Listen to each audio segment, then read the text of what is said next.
Hello, and welcome back to the Military Matrix.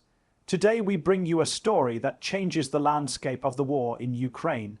We're looking at how Ukraine managed to execute what appears to be a $500 million precision strike that shattered what Russia thought was a safe rear zone, a zone beyond the front lines, assumed to be out of reach. That assumption has now been proven wrong. For months, Russian military planners have operated with the belief that their rear areas supply hubs, logistic depots, even repair centers held a degree of immunity from Ukrainian fire. They call it a safe zone, far enough from the contested front line that the threat of attack seemed remote. The Russian leadership treated such areas as secure and steady. Personnel rotated through, equipment maintained, supply chains managed. But Ukraine, with growing capabilities and access to long-range weapons, decided to challenge that assumption. The result, a masterstroke of military planning and execution, an operation valued at around $500 million, aimed not just at a tactical target, but at the psychological and strategic heart of Russian rear operations. What was this safe zone? At its core, it was a network of Russian logistical and tactical nodes, positioned beyond the immediate shelling zone, meant to support the front line without themselves being exposed. These included fuel and ammunition depots, maintenance and repair facilities, transportation hubs, rail lines, and even forward storage bases hidden behind the conventional front. The idea: if you keep the battlefield supply chain not just moving but protected, you sustain the fighting power. For Russia, this rear network became a backbone of its operations. For Ukraine, it became a target. The calculation: if you can strike not just the front line, but the adversary's ability to resupply, repair, and reinforce, you attack their stamina, their momentum, and their will. Now let's talk numbers. The $500 million figure covers the full scope of the mission: procurement of long-range missiles and drones, intelligence preparation, logistics, multiple launch assets, follow-through operations, and damage assessment.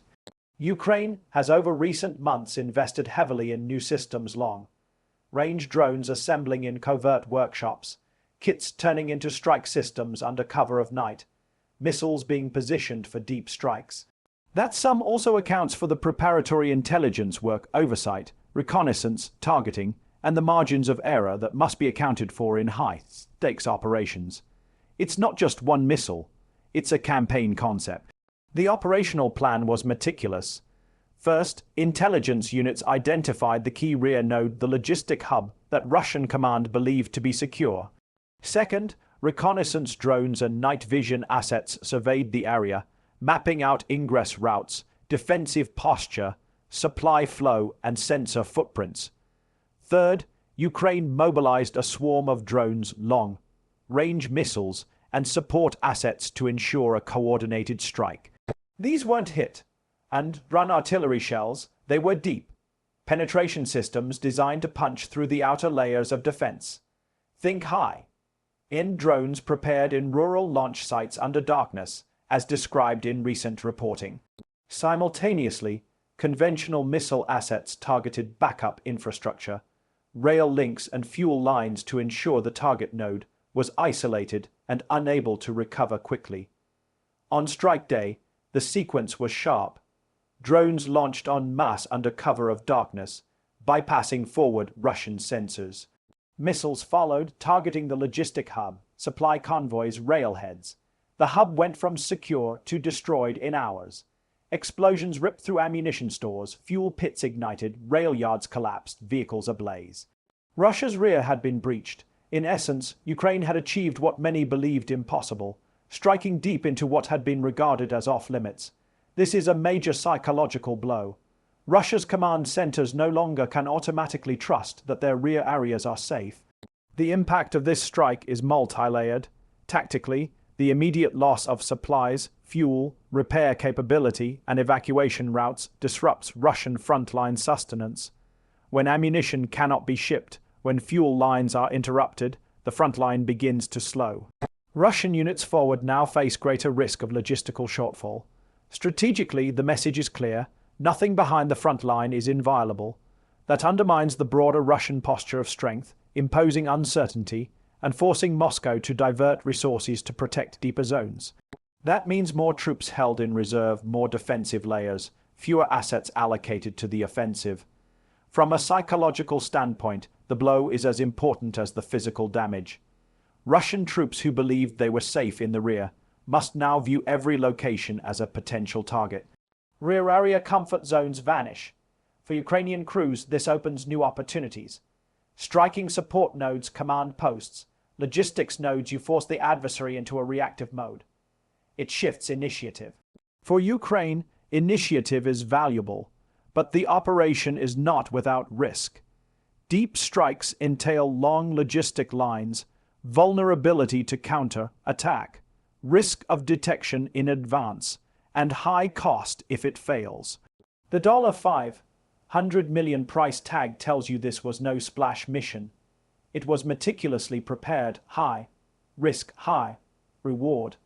If the target had been insulated or the strike failed, Ukraine would have paid with loss of equipment and possibly exposure of covert launch sites. The payoff, however, in this case appears to be high. What comes next for Russia? Expect a three-tier reaction.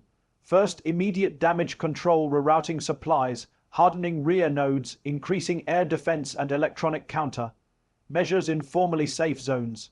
Second, strategic reassessment, whether to continue forward operations with the same tempo or assume a more defensive posture until rear repair and logistics are stabilized. Third, political fallout, questions rising in Moscow and among Allied observers about the invulnerability of rear zones and the cost of continuing the offensive under increasing threat. For Ukraine, this strike sets a precedent. It signals enhanced long-range capability, improved drone manufacturing, improved operational coordination, and intelligence depth. It may shift the balance of operations from pure defense toward deeper disruption of the Russian war machine. If Ukraine can continue to strike rear logistic nodes, rail hubs, fuel depots, and command centers with similar effect, Russia will increasingly operate under logistic constraint and risk. In closing, our analysis shows this is not just a single strike, it's a paradigm shift. It tells both sides of the conflict that geography and depth are no longer safe by themselves. Rear zones must now be defended as aggressively as the front line. And for Ukraine, the operation underlines that with the right mix of intelligence, long-range weapons, and production capacity, they can challenge Russian assumptions of rear area security. Here at the Military Matrix, we'll continue to monitor how Russia adapts, how Ukraine follows up, and whether this strike becomes a turning point in the war. Thank you for watching, stay alert, stay informed, and I'll see you in the next update. If you like this format and want deeper breakdowns of weapon systems, intelligence operations, or geopolitical fallout, let me know and I'll prepare the next deep